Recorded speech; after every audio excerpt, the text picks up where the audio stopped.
सीमा की शादी राकेश से तय होती है। शादी से पहले दोनों घंटों फोन पर बातें करते। पता नहीं तुम्हारी और मेरी माँ की पटेगी कि नहीं। अरे ये पहले ही सोच लोगी कि नहीं पटेगी तो मैं कुछ नहीं कर पाऊंगा। तुम कितने अच्छे हो जी। पता नहीं तुम्हारी माँ कैसी होगी। मेरी माँ बिल्कुल मेरे जैसी ही है। शादी के बाद सीमा राकेश के घर आ जाती है। अरे सासू माँ, आप किचन में। सॉरी, मैं देर से उठी।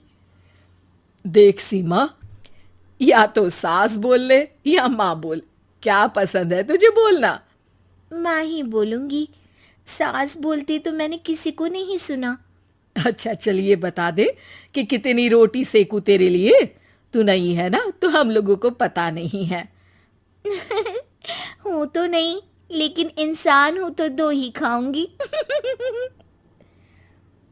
वो मन ही मन सोचती है, बड़ी आई ताने देने वाली। भला सास भी बहू के लिए रोटी बनाती है। हाँ बहू है तो तू इंसान ही, लेकिन मैं भी इंसान हूँ। पर मैं तो 3 रोटी खाती हूँ। पर चल कोई ना, अभी तेरे लिए रोटियां बना देती हूँ। सीमा वहां से चली जाती है।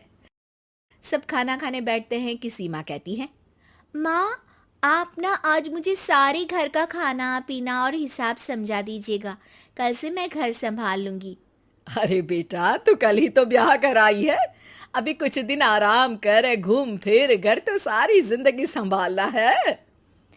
हाँ हाँ, पूरा घर खुद अकेली हड़पना चाहती है, तभी तो। अब नहीं नहीं माँ, अब ना जिम्मेदारी बड़ी है, तो जितनी जल्दी अपना घर संभाल लूँ उतना ही अच्छा है ना। आखिर है तो सब मेरा ही ना। अगले दिन सास एक पेपर सीमा को देती है। सीमा बहू, ये ले, सारा घर मैंने आज तेरे और राकेश के नाम कर दिया है। अब मैं तो चिंता से मुक्त हो गई।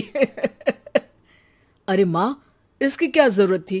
तू घर की बड़ी है। ये प्रॉपर्टी नाम करने को किसने कहा तुम्हें? सीमा डर जाती है कि कहीं सास उसका नाम ना ले ले। अरे बेटा, बुजुर्ग शरीर का क्या भरोसा। वैसे भी जो है सारा कुछ तुम लोगों का ही तो है। हो, नाटक, सारा नाटक। हे भगवान, ये औरत तो थकती ही नहीं नाटक करते। शाम को कमरे में सीमा राकेश को कहती है, एक बात बताओ, ये ऑफिस से आकर तुम घंटों माँ के कमरे में क्या करते हो।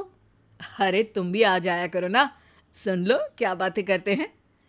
तब सीमा को ख्याल आता है कि क्यों ना एक दिन माँ बेटी की बातें छुपकर सुन ली जाए। तो वो दरवाजे के पीछे छुपकर दोनों की बातें सुनती है। अरे माँ, ये तो बता, मेरा बेटा होगा तो क्या नाम रखेगी? मैं तो कन्हैया नाम रखूंगी। उसके पैर में पायल डालूंगी और चोटी बनाऊंगी। वाह माँ, इतना प्यारा नाम।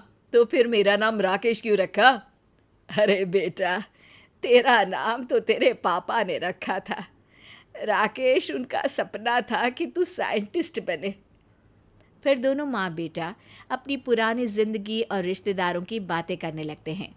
बाहर खड़ी सीमा सोचती है, लग रहा है कि बुढ़िया ने देख लिया है कि मैं खड़ी हूँ। कल फिर से सुनती हूँ कि ये लोग कैसे मेरी बुराई करते हैं। लेकिन अगले दिन भी वही होता है। दोनों आपस में घर की बात करते हैं, सेहत की बात करते हैं या ऑफिस की बात करते हैं। फिर वो समय भी आ जाता है जब सीमा माँ बनती है। उनके घर में बेटी पैदा होती है।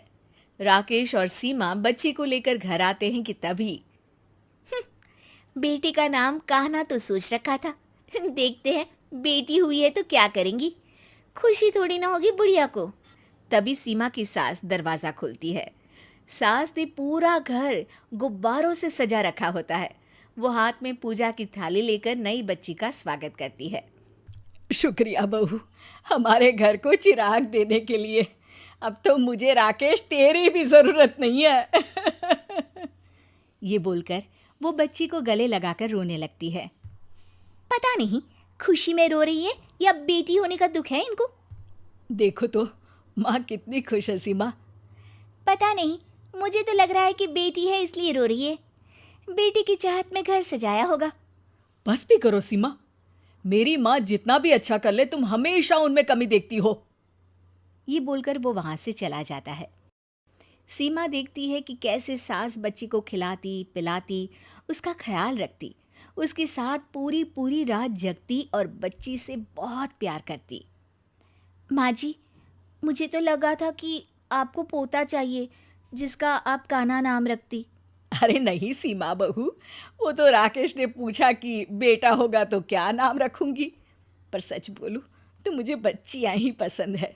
मेरी कोई बेटी नहीं थी, लेकिन तू आई तो वो कमी भी पूरी हो गई। लेकिन छोटी बच्ची को पायल पहनाना, उसको काजल लगाना वो शौक तो अब पूरे हो रहे हैं। सीमा सास की बात सुनकर भावुक हो जाती है और उन्हें गले लगा लेती है।